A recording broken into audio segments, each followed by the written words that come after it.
I have always had irrational fears. Heights, open water, driving too fast, monsters, germs, and even flashlights. As a young child, I would often wake my parents in the middle of the night, claiming that there was something under my bed, or there was a monster trying to claw its way out of my closet. I never kept a flashlight in my room for fear of what I might see when I flip it on. Whenever I would wake up the morning after, I would find that the monster I feared the night before was really just a pile of dirty clothes or my backpack. When I was in grade school, I was diagnosed with having chronic night terrors, and I was put on a sleeping medication that was supposed to stop them. But they didn't. As I grew up, I started to outgrow some of my childish fears. I stopped compulsively washing my hands, I always kept extra flashlights around in case the power went out, and I started riding escalators. This did not, however, stop the dreams. By middle school, the night terrors were a nightly occurrence. No one in the house could get a full night's sleep thanks to my inevitable screaming. I would always dream the same thing every night. Something thin and humanoid would drag itself across my floor to the end of my bed. I would wake up drenched in sweat, screaming right before it could grab me. The clock would read 3 a.m. each night. When I eventually fell back asleep, I wouldn't dream, and every morning the creature would be revealed as a normal, everyday object. When I was in high school, I began suffering from severe insomnia. The fear of what I would see when I closed my eyes would keep me awake for days on end. My grades were horrible, and I had to retake several classes. My parents took me to countless doctors, and when none of their sleeping pills worked, they took me to a psychiatrist. When I first sat down on the couch in Dr. Lindell's office, I felt like I was being watched. I kept glancing to a large vent cover in the top corner of her office, and I kept imagining eyes peeking at me from between the metal slats. I went to that office every Friday at 4 p.m. for 3 years, but I don't remember what the doctor looked like, and I don't know what the rest of the room looked like.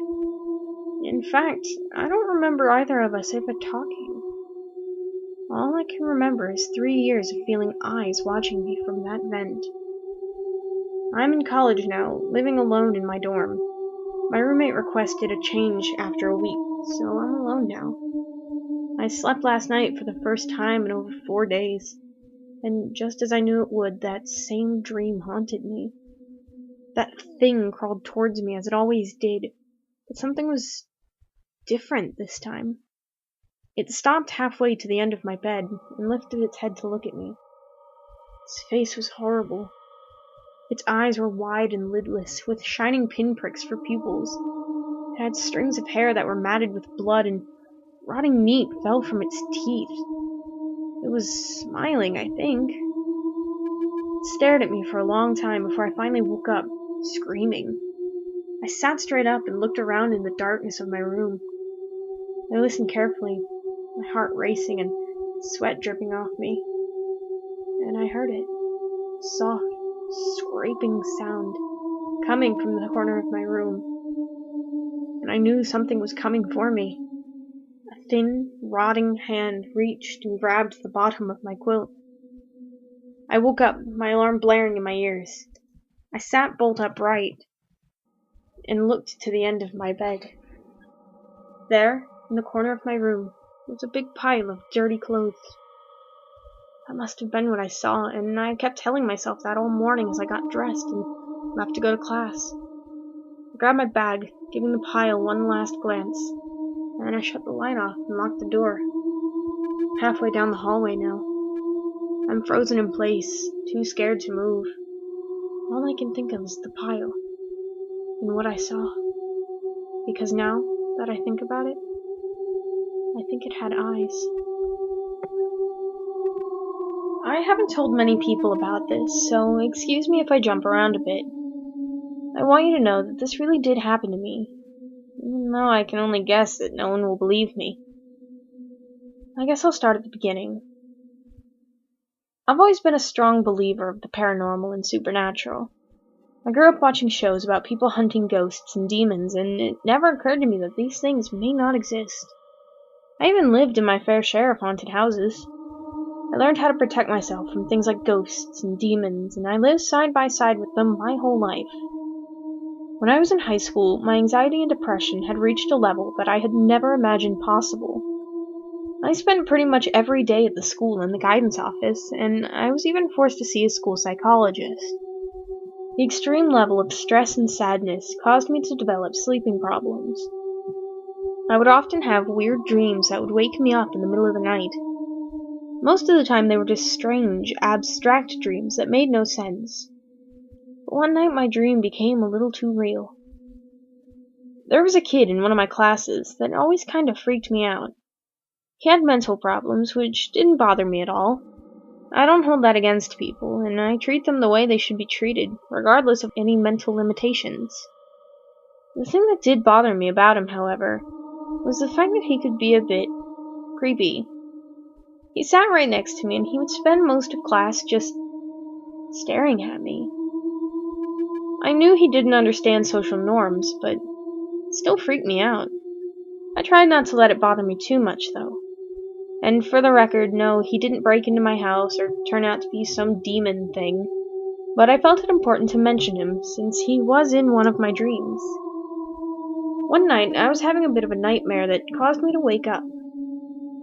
In the dream, I had been sleeping in my bed when a hand pushed against my back from somewhere inside the mattress. It was pushing against me so hard that it woke me up.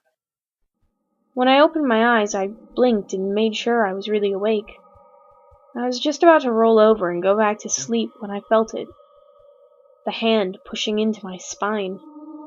I jumped up and flipped on the light, but there was nothing there. I crawled back into bed and fell into an uneasy sleep. The next night I had a dream that something was tugging on my quilt in the middle of the night. I woke up and sighed as I looked at the clock and saw that it was 3 a.m.